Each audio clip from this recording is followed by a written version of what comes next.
Those kinds of shoes don't really belong here." My daughter didn't say anything. She just turned around and ran back to me, eyes red, hand shaking. And standing behind her was my brother's fiancé, smiling like she'd done nothing wrong. That was the moment I realized this party wasn't about celebration. It was about humiliation. What she didn't know, what no one there knew, was that the house she was so proud of was never hers to begin with. And before the night ended, the truth was going to surface, publicly. My name is Sharon Foster. I live a quiet life in Vermont with my husband Maverick and our 2 kids, Willa and Jude. Our days are simple by choice. Early mornings, long drives, shared dinners. We don't chase trends. We don't flash labels. We don't measure our worth by what other people can see. We value peace over appearances.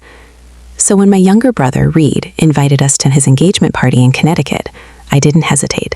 Family is family, after all. And Reed sounded different on the phone. Lighter, louder, almost glowing. He talked about the venue, the guests, how big everything was going to be. He sounded warm, excited, almost eager to impress. I told myself it was happiness, a man in love, proud of the life he was building. But there was something underneath his enthusiasm, something rushed, something performative, the kind of energy that doesn't come from joy, but from needing validation. I ignored that feeling. I should have paid attention to it, because what I mistook for pride was actually insecurity. And insecurity, when wrapped in money and status, has a way of turning cruel, especially toward the people who remind you of who you used to be. The drive took 4 long hours. Willa sat quietly in the back seat, legs folded beneath her, completely absorbed in her book, turning pages like the world outside the window didn't exist. Jude, on the other hand, marked time in questions. "Are we there yet?" Every 30 minutes, like clockwork. Maverick kept one hand on the wheel, calm as ever, the soft hum of the engine filling the spaces between conversation. I watched the road stretch endlessly ahead of us, trying to ignore the growing unease in my chest, the kind you feel before walking into a room where you don't know the rules. When we finally turned onto the long circular driveway, the house appeared slowly, deliberately. White columns rose like a monument. Chandeliers blazed behind floor-to-ceiling windows. The lawn was trimmed with surgical precision. Luxury cars lined the drive like trophies. Mercedes, BMWs, a Bentley that probably cost more than most people's homes. Our Volvo rolled forward quietly, sensibly. 8 years old, reliable, completely out of place. I felt it instantly, that tightening in my chest. Not jealousy, not intimidation, recognition. This wasn't just a party, it was a performance. And we had arrived as uninvited reminders of a life Reed was trying to escape. Not because we didn't belong, but because someone wanted us to feel like we didn't. Inside, everything sparkled, but not warmly. Crystal chandeliers cast a golden glow over silk dresses and tailored suits. Laughter rose and fell like music, just a little too loud, a little too performative. Servers glided by with trays of champagne that never seemed to reach our hands. At the entrance, a coordinator scanned our names. Her smile shifted. Not rude, not kind, just cooler. Without a word, she gestured for us to follow. We walked past the best tables, past the center of the terrace where the laughter was richest, past the people who clearly mattered. And then we stopped. A round table tucked near the kitchen doors, dimmer lighting, muffled music, the constant rush of staff moving in and out behind us. No explanation, no apology, just placement. I felt it instantly, that quiet humiliation that doesn't shout, but settles in your chest. Willa leaned toward me, her small voice barely audible over the clinking glasses. "Mom, did we do something wrong?" I forced a smile, the kind mothers learn to wear when they need to protect their children from truths they're not ready for. "No, sweetheart," I said softly. "Of course not." But even as I said it, I knew better. This wasn't an accident. It wasn't about space. It was about hierarchy. We weren't guests to be welcomed. We were accessories, kept out of sight. I scanned the crowd instinctively, searching for my brother's face. Reed was laughing somewhere under the brightest lights, champagne raised, completely absorbed in his new world. He hadn't looked our way once. And that's when I realized the night wasn't going to hurt because we were ignored, but because someone wanted us to be. Helen finally noticed us. She didn't rush. She didn't hurry. She glided over, like someone approaching a display she already owned. Perfect hair, styled to look effortless. Perfect smile, polished and practiced. Perfect cruelty, wrapped so neatly in politeness that no one could accuse her of being rude. She started with Willa. "Oh, how adorable," she said, touching the sleeve of my daughter's dress without asking. "So vintage, very quaint." The word lingered. Not admiration, a dismissal dressed as a compliment. Then she turned to me, asked about my work with that tilted head people use when they've already decided the answer doesn't matter. "Oh, a nonprofit? That must be fulfilling." The way she said fulfilling made it sound like a consolation prize.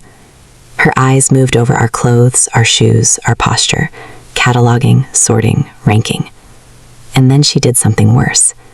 She waved a manicured hand and brought others over. Men with sharp suits, women dripping in perfume and quiet judgment. "This is Reed's sister," Helen said brightly, champagne flute raised. "They live very simply, up in Vermont." Simply. Like we were a lifestyle experiment. Like we were something to observe. I felt heat rise in my chest. But Maverick didn't speak. He just squeezed my hand once, slow, deliberate. A warning, or a promise. Helen mistook silence for weakness. She didn't realize she had just crossed a line my husband never ignored. When Jude slid his chair back and stood, eyes locked on the buffet glowing under warm lights, Helen appeared instantly, like she'd been waiting for the moment. "Oh, sweetheart," she said, her voice syrupy, crouching to his level. "I'm not sure those appetizers are right for you." Jude blinked.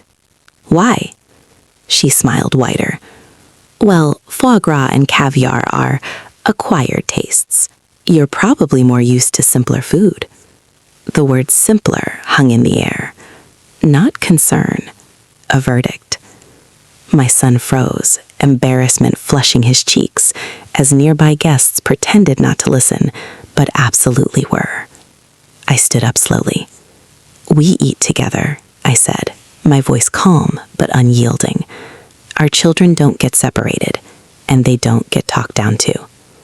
For the briefest second, Helen's expression slipped. Not anger, surprise. Then the smile snapped back into place, tighter this time. "Oh, of course," she said. "I was only trying to help." That was when Willa quietly excused herself to the restroom. 10 minutes passed, then 15.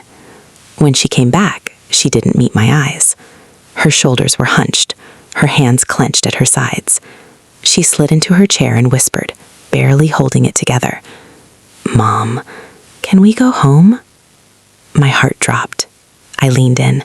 "What happened, sweetheart?" Her voice cracked. "Some girls laughed at my shoes. They said they look poor." Before I could even respond, heels clicked behind us. Helen again. She crouched in front of Willa, placing herself directly in her space, performing concern for anyone watching. "Oh, darling," she said gently, "you have to understand. Children here are raised differently. Their parents have standards." She looked up at me, shaking her head like this was a parenting failure.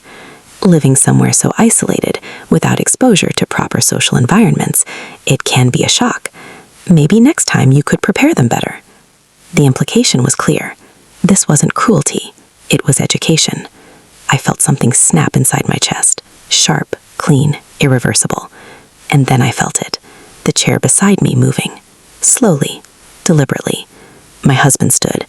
And when Maverick stands, it's never to argue. It's to end things. Maverick didn't raise his voice, didn't step toward her, didn't defend himself or explain a thing. He simply stood. Slowly, deliberately. The way men stand when they've already made a decision and nothing can change it. The chatter around us softened, then thinned. Conversation stalled mid-sentence. Someone laughed awkwardly and stopped. Even the music felt farther away. I looked at my husband. His face was calm, almost polite. But I knew that look. It wasn't anger. It was clarity. I met his eyes and gave a single nod. We were done here. I reached for my children's hands. We started to gather our things. That's when Helen straightened, her confidence snapping back into place like armor. She smiled, wide, sharp, triumphant. "Well," she said loudly enough for nearby guests to hear, "I suppose that's for the best." She lifted her chin, scanning the crowd as if she were reclaiming control. "This is my house, after all," she continued, voice sweet and cutting, "and I have to protect my image." A few guests murmured. Someone shifted uncomfortably. That was the moment. Maverick reached into his pocket. Not rushed, not dramatic. He pulled out his phone, glanced at the screen once, then looked up, past Helen, straight toward my brother. "Reed," he said calmly, his voice carrying farther than she expected.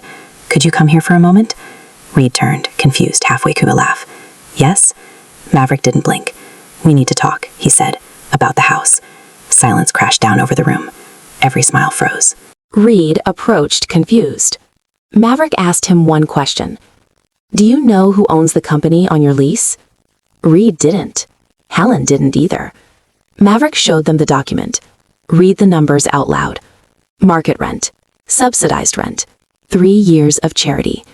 Then he said the words that changed everything.